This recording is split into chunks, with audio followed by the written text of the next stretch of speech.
नमस्कार दोस्तों, आप सबका मेरे YouTube चैनल पर स्वागत है। सबसे पहले मैं आपको एक करेक्शन कराना चाहूँगी। मुझे भी ध्यान नहीं रहा।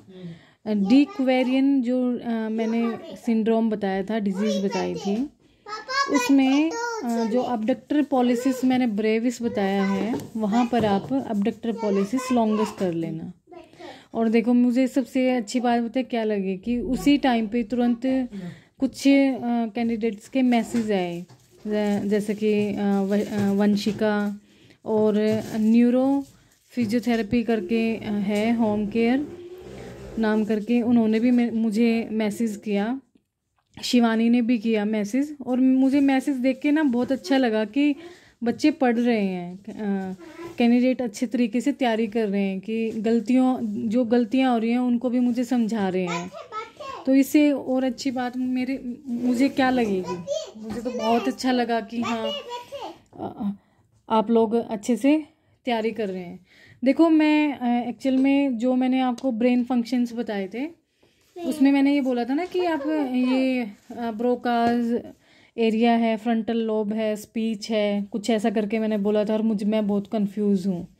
ठीक है, ये क्या होता है ये मैं इसलिए बोल देती हूँ, कई बार नहीं भी पता होता है, और ये बोलना भी ज़रूरी है। जब आप ना किसी टॉपिक को ना गूगल सर्च करके देख करके पढ़ते हैं तो आपको कुछ और भी जानकारी मिलती है। अब जैसे कि आपने ना ड्यूक्वेरियन डिजीज़ अगर आपने गूगल पे सर्च किया होगा ना, तो उसमें एक और था पॉइंट कि जो टेंडन शीथ होती है वो उसका स्ट्रक्चर क्या हो जाता है, तो उसमें देखो रोप लाइक स्ट्रक्चर हो जाता है। तो इसी तरीके से आपको पढ़ना है। मैं आपको इसी तरीके से पढ़ाना चाहती हूँ कि आपको एक चीज़ पता है, पर जब आप उसको वास्ट तरीके से किसी टॉपिक को पढ़ेंगे कि एक टॉपिक पे कंफ्यूजन ना होए, दूसरा अगर आप कुछ सर्च करेंगे तो उसमें से कुछ और भी नया देखेंगे। तो मुझे बड़ी खुशी हुई, और नेक्स्ट आगे भी मैं मुझे लगता है कि आप सब मेरे साथ ऐसे ही बने रहेंगे। और अब करते हैं आज का टॉपिक, न्यूरोट्रांसमीटर। न्यूरोट्रांसमीटर में देखो आएंगे 2 क्वेश्चन आएंगे इस पे, न्यूरोट्रांसमीटर पे, या तो एसिटाइल कोलिन आएगा या फिर डोपामाइन आएगा। सेरोटोनिन भी कभी कभार आ जाता है।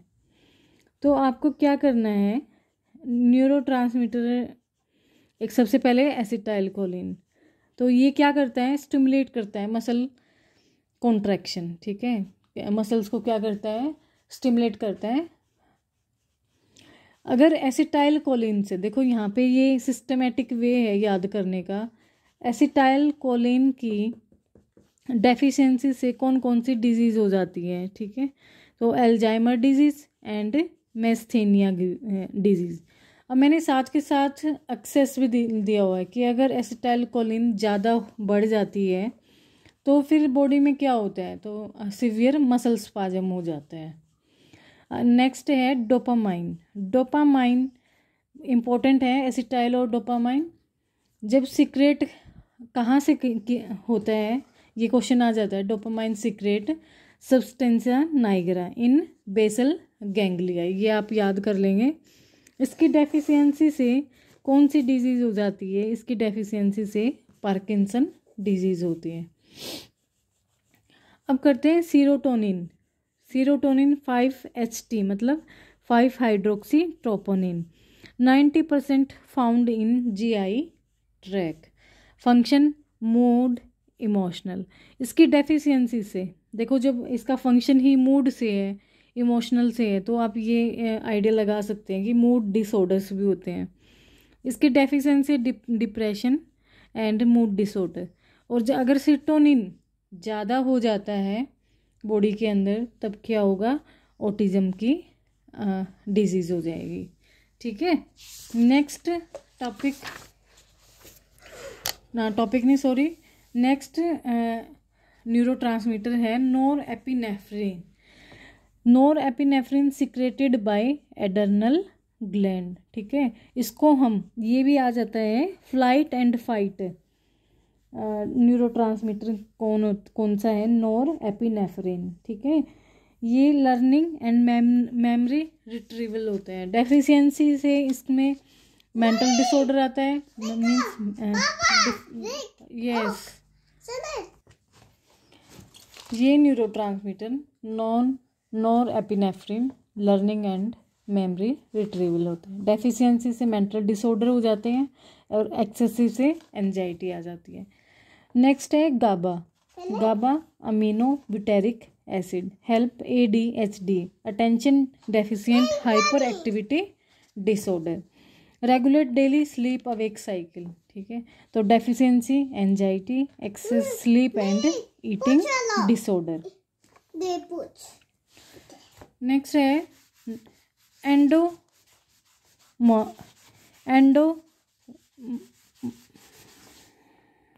Endorphins, help to pain perception deficiency, body experience pain. अब ये ना गेट साइकिल में आ सकता है। आप गेट साइकिल, पेन गेट साइकिल आपने की होगी, उस गेट साइकिल में जरूर ये वर्ड्स आए होंगे। नेक्स्ट है glutamate used memory learning movement. Deficiency से क्या हो जाएगा, fatigue and poor memory. NOR epinephrine तो आ चुका है पहले ही, मैं आपको बता चुकी हूँ। नेक्स्ट है ऑटोनोमिक डिसरिफ्लेक्सिया, ठीक है। देखो आप है ना, ये जो डिजीज़ है, ठीक है, आपके पास मुझे लगता है कि ऑलमोस्ट सारे कैंडिडेट्स के पास है ना पॉकेट बुक होगी। तो आप है ना पॉकेट बुक ज़रूर पढ़ो, शॉर्ट जो भी डिजीज़ हैं या फिर जो भी है, आप शॉर्ट पॉकेट बुक पढ़ के ज़रूर जाओ, क्योंकि उसमें ना ज़्यादा वास्ट नहीं दिया होगा, उसमें बिल्कुल सिंपल तरीके से डिजीज़ है और भी जो भी है, एनाटमी में भी जैसे अलग अलग आती हैं। तो अगर जिसके पास भी पॉकेट बुक है वो पॉकेट बुक ज़रूर प्रेफर करें। Injury above T6 level, most common high blood pressure, ठीक है। इंजरी होती है अबव T6 लेवल से, मोस्ट कॉमन किस वजह से, हाई ब्लड प्रेशर से। फिर इसमें क्या हो जाता है, देखो पेनफुल स्टिमुलाई होता है ये, और फुल ब्लैडर और full bowel, sympathetic and parasympathetic prevent. Phantom limb provides drug carbamazepine, ठीक है। ये है ना जो कार्बाजीमापिन है, इस पे भी एक क्वेश्चन आया था, मुझे याद नहीं है अभी कब आया था, पर आया था ये।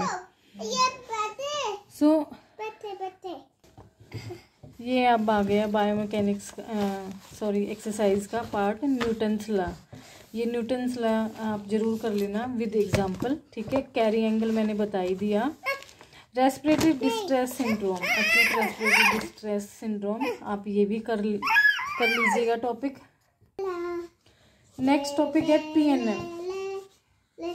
देखो इस टॉपिक को ना आपको भूलना नहीं है, और ना मुझे भी टाइप करके बताना है कि inhibition, facilitation, stress reflex, reciprocal inhibition, जितना आपको ज्ञान है ना, सारा ज्ञान जो PNF का है वो मुझे ज़रूर बताना है। आपको कमेंट्स में आना चाहिए कि इनहिबिशन का मीन क्या है, फैसिलिटेशन का क्या है, स्ट्रेस रिफ्लेक्स क्या है, रेसिप्रोकल इनहिबिशन क्या है। और इसमें एक और इम्पोर्टेंट है, देखो आपने PNF में देखा होगा D1 D1 extension, lateral flexion, इस तरीके करके D1 D2 D3 D4, ठीक है। फ्लेक्शन भी एंड एक्सटेंशन भी, और legs, limb, lower limb and upper limb, दोनों ही करने हैं। अब की बार है ना चांस है आने के लोअर लिम। देखो जो पीछे वाला एग्ज़ाम होता है ना, उसी के अकॉर्डिंग नेक्स्ट एग्ज़ाम बनाया जाता है। वो कैसे, क्योंकि PNF पे ये जो हमारे D1 D2 D3 या D4 हैं, ये पहले एम्स के पेपर में आए थे, पर 2021 वाले में नहीं आए थे। पर अब की बार आने के चांस हैं। इसके अगर MCQ भी बने आप, वो MCQ भी देख लेना, कर लेना आप याद करके। नेक्स्ट है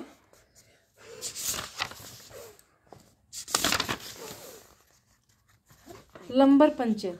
ठीक है, लंबर पंचर को हम और क्या बोलते हैं? Spinal tap. Needle insert sub arachnoid space filled with CSF fluid. Disease किस किस डिजीज में ये की जाती है? Multiple sclerosis, syphilis, meningitis and infection. Reduce CSF pressure करने के लिए। पोजीशन मेन इसमें इम्पोर्टेंट है, पोजीशन आती है एग्जाम में। Position lying on side, lying on side line with neck flex. ठीक है, sitting on side, take mouth on table, sitting on side of bed, take mouth on table. आप ये sitting की आप देख लेना कि सिटिंग में कैसे बैठते हैं। पर laying on side line, side line में लेटना है और विद नेक फ्लेक्स करनी है। अब पंचर किया कहाँ से जाता है? Site lumbar puncture L3, L4 and L4, L5। ठीक है, और नियोनेट्स में कहाँ से किया जाता है? ओनली L3 से। ठीक है, और अडल्ट में L3, L4 और L4, L5। इसको ना पूरा कंफर्म करके अच्छे से सिर्फ एक ही रेंज निकालना, क्योंकि ये मैंने 2 बुक से लिया गया है। ठीक है, तो ये आप बिल्कुल देख लेना अच्छे से, गूगल देख लेना, बुक से देख लेना और अच्छे से करके जाना है ये टॉपिक। नेक्स्ट है एंड फिल। एंड फिल का आपको पता ही है, क्वेश्चन आएगा 1 नंबर इसका क्वेश्चन बनेगा। एक क्वेश्चन सिरिक्स, कैल्टनबर्न और पेरिस। सिरिक्स में bone to bone, soft tissue approximation, tissue stretch. देखो bone to bone, hard, painless. Example elbow extension. Example ही आएंगे आपके मतलब एग्जाम में, एक एग्जाम्पल दे देंगे कि इस तरीके की जो मूवमेंट है वो कौन सा एंड फिल है। तो आप ये एंड फिल का टॉपिक अच्छे से पढ़ना। Tissue stretch, springy type, elastic resistance, soft and hard. Soft हमारा टेंडोकाइलस होता है और हार्ड नी एक्सटेंशन। नेक्स्ट आगे है कैल्टनबर्न क्लासिफिकेशन। इसमें normal soft end feel, normal firm end feel and normal hard end feel. देखो नॉर्मल सॉफ्ट एंड में soft tissue approximation, soft tissue approximation, soft tissue stretching. तो सॉफ्ट टिश्यू अप्रोक्सीमेशन में knee flexion, soft tissue stretching में ankle dorsiflexion. Normal firm firm end feel, capsular ligament stretching, internal rotation of femur. तो internal rotation of femur आप इसका concept तो जानते ही हैं कि जब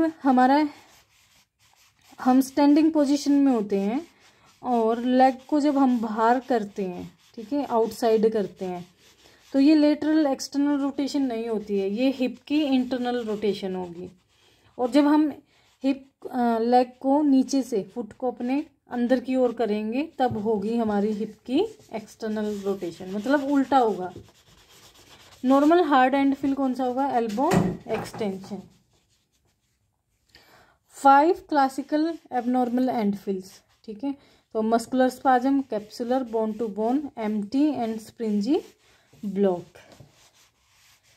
आगे है डिकोर्टिकेट and डिसेरिब्रेट।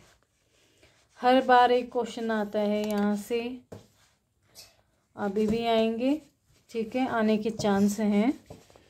डिकोर्टिकेट and decerebrate rigidity, arm में flexion plus abducted trunk in extension. इसमें extension, adducted trunk in extension. ये डाईएंसिफिलोन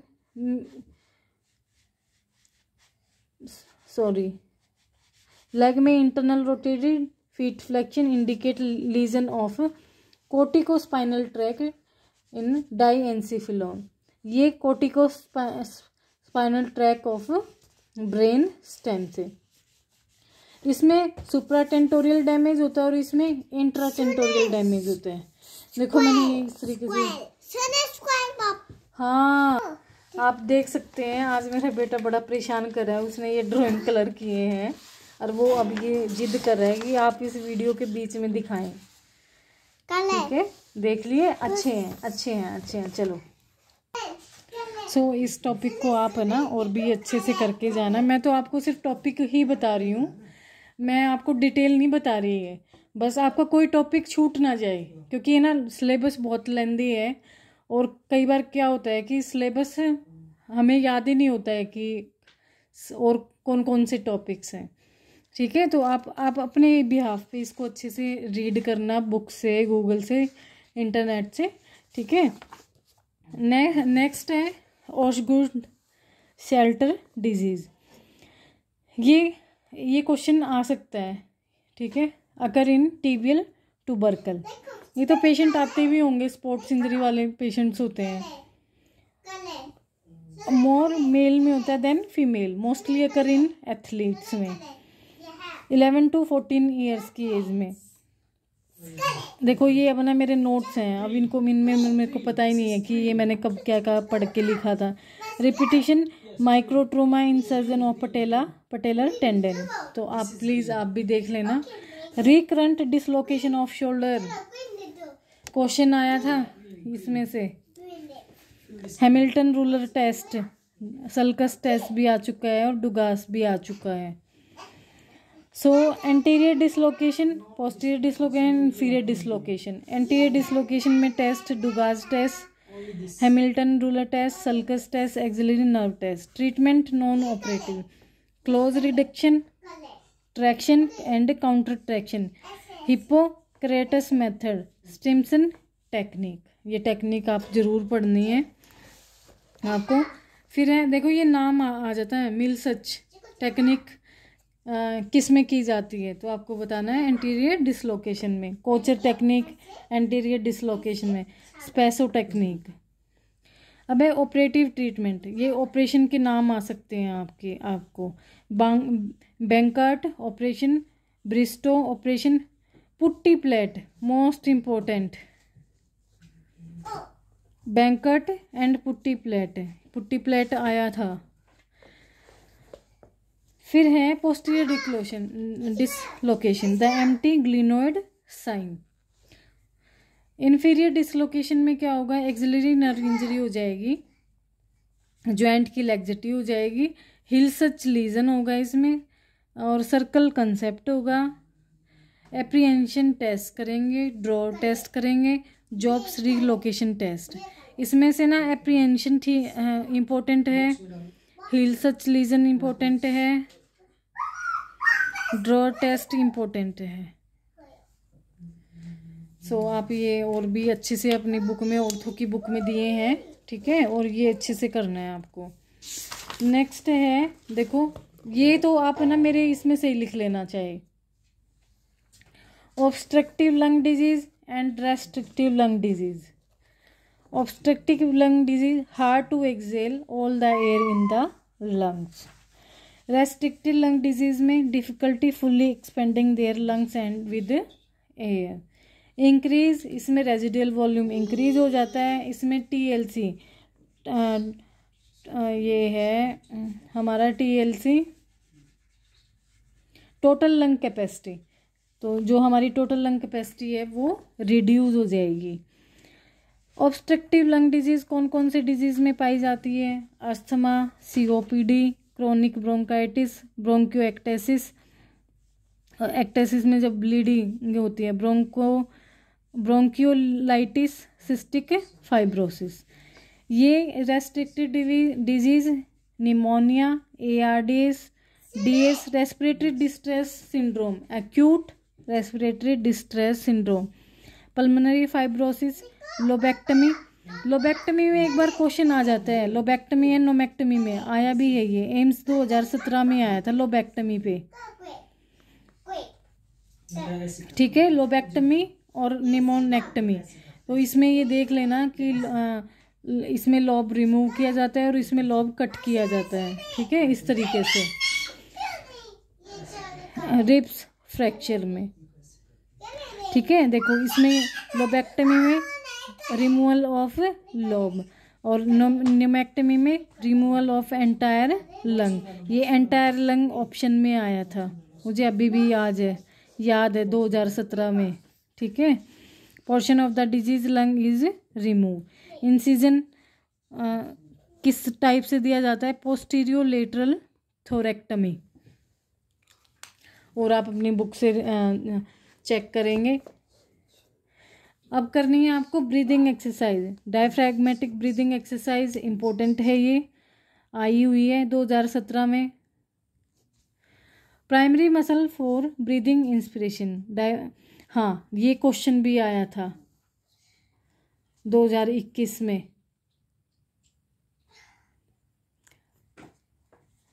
जो हम प्राइमरी इंस्पिरेशन करते हैं, ठीक है, मतलब ब्रीद करते हैं, वो किसके कारण करते हैं? तो कोई भी, ना तो हम एक्सटर्नल मसल से करते हैं और ना ही इंटरनल से करते हैं, हम करते हैं इंस्पिरेशन डायफ्राम से, ठीक है। ये हमेशा याद रखना है आपको। और डायफ्रैग्मेटिक ब्रीदिंग कौन सी डिजीज में करेंगे? COPD में। मोबिलाइज लंग सिक्रेशन इन, ये पता नहीं क्या है, PP है या PD है, पल्मोनरी डिजीज, सॉरी डी है, P और D। ग्लोसोफेरेंजियल ब्रीदिंग में increase inspiratory capacity used ventilators dependent patient due to absence और incomplete innervation of diaphragm. Patient take gulp of air 6 to 10 time, pharynx the air and glottis open। Purse lip breathing, purse lip का तो सबको ही पता है, help to improve ventilation and release trapped air in the lungs. Next है segmental breathing, used hypoventilation due to because chest wall fibrosis, pain after surgery, atelectasis, trauma to chest wall, pneumonia and post mastectomy scar.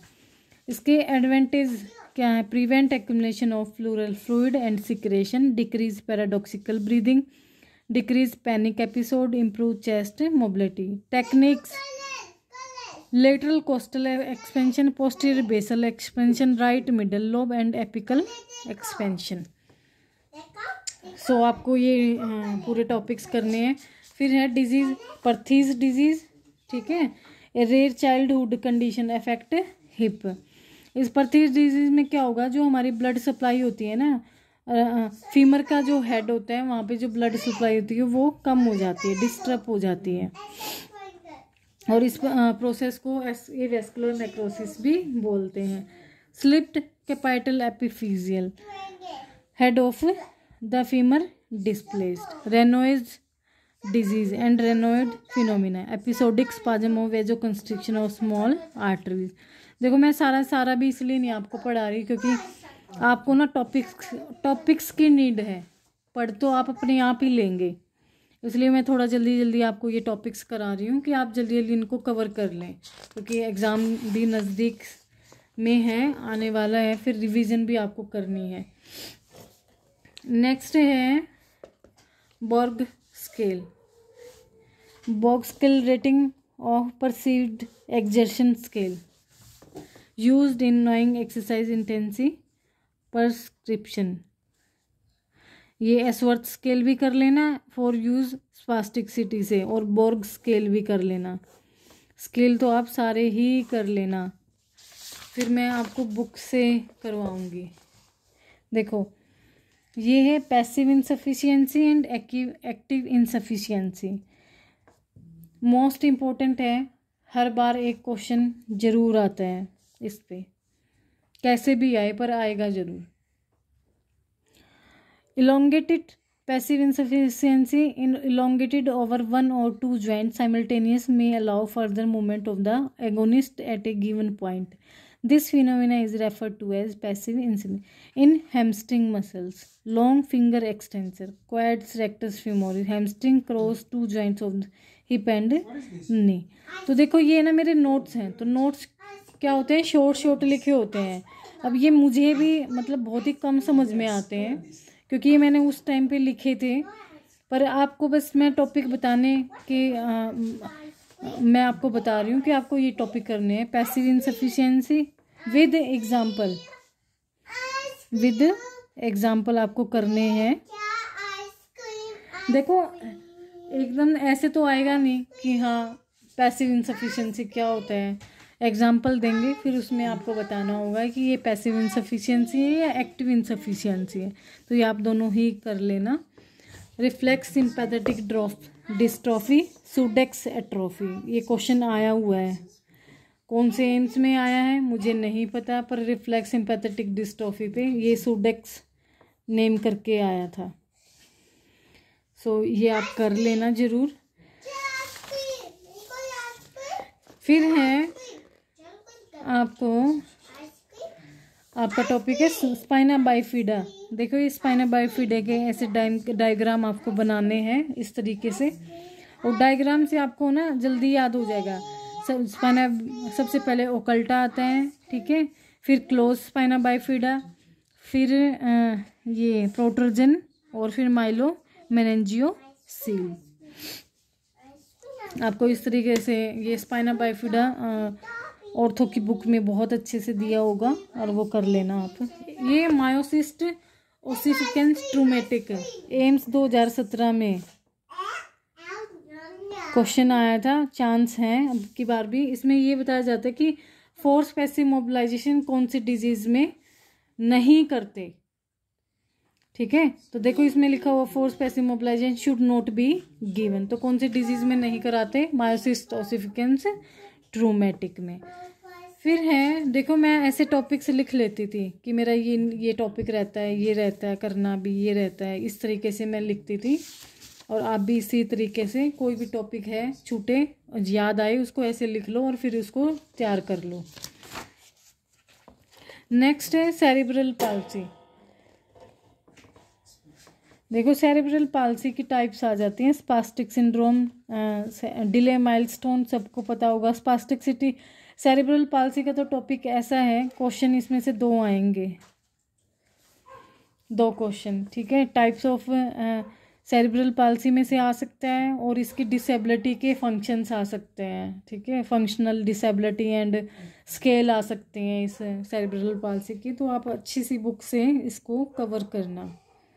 Ataxia पे भी ज़्यादा आता है question, ataxic cerebral palsy पे, क्योंकि ये आया हुआ है एक बार क्वेश्चन, तो आपको ये और अच्छे से करना है। नेक्स्ट है एंक्लोइंजिंग स्पॉन्डिलाइटिस। देखो ये तो सबको पता होता है, पर ये HLA-B27 RA का भी आपको करना है। अभी आगे आएगा, मैं आपको बताऊंगी इसको और क्या क्या अर्थराइटिस बोलते हैं, क्या इसमें स्पाइन जो होती है वो किस टाइप की हो जाती है, बेम्बो स्पाइन हो जाती है, इसमें जो स्पाइन होती है वो फ्यूज़ हो जाती है, और सिम्टम्स वेट लॉस होता है, फैटिग होता है, चेस्ट पेन हो जाता है। तो इस तरीके से आपको ये टॉपिक्स को अपने तैयार करना है। नेक्स्ट है, मैं अब आपको ये जल्दी जल्दी इसलिए करवा रही हूँ कि नेक्स्ट इसलिए करवाया जा रहा है आपके टॉपिक ना रह जाएं। अब आप ये टॉपिक सारे अपने आप कर लेंगे, क्योंकि करने तो आपको ही है। सो आगे चलते हैं। देखो मैंने इसमें यहाँ पे ठीक लिखा हुआ एब्डक्टर पॉलिसिस लॉन्गस है, एक्सटेंसर पॉलिसिस ब्रेविस, डिक्वेरियन टिनोसाइनोवाइटिस में। नेक्स्ट है न्यूमोथोरेक्स, इम्पोर्टेंट है, टेंशन न्यूमोथोरेक्स, ये पूरा करना है आपको। और वोल्कमैन इश्मिक कॉन्ट्रैक्चर, इसमें आपको ये मसल याद करनी है, कौन कौन सी मसल इन्वॉल्व होती हैं। Flexor digitorum profundus, flexor pollicis longus, flexor digitorum superficialis, pronator teres. फिर इसमें COPD देखो ये दिया हुआ है, COPD का पार्ट, पिंक पफर हो जाते हैं, ब्लॉट साइनोसिस हो जाते हैं, ठीक है। तो ये पूरा अच्छे से आपको पूरा अच्छे से पढ़ना है। अस्थमा का चारकोटिलेडोन क्रिस्टल्स बन जाते हैं इनमें, अस्थमा में क्रूजमैन स्पाइरल्स, ये इस तरीके से chronic inflammation in air. At least कम से कम आपको टाइप्स, कॉज, फंक्शन,